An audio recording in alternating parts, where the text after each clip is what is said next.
These kites, handmade with flaming rags, have become a tool for Palestinian protesters rallying along Gaza's fence. They've not caused a single death, but they have burned more than 7,000 acres of land on the Israeli side. The Israeli Prime Minister issued a warning about the kites at Sunday's cabinet meeting, hours after his military targeted Hamas in Gaza.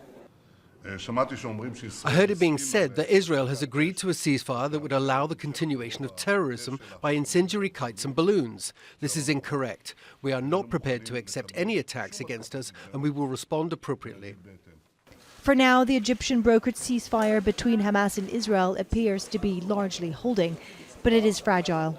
Israel will not tolerate a scenario by which its citizens will be constantly held hostages by the Hamas.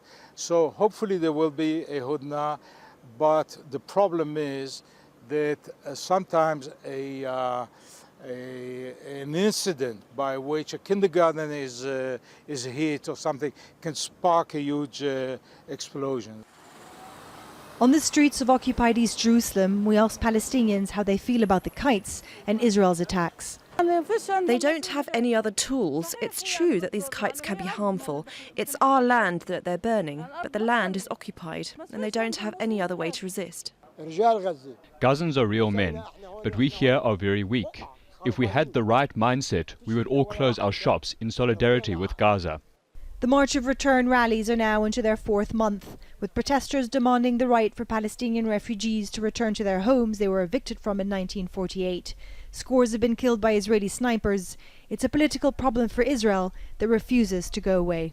We're told Israel doesn't want an escalation. Its army is already busy on its northern border in the occupied Golan Heights.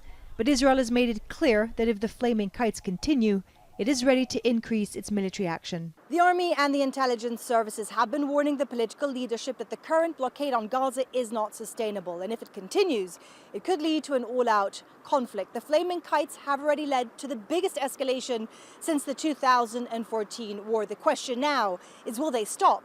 And will the Palestinians of Gaza be getting anything in return? Stefanie, Dekker, Al Jazeera, Jerusalem.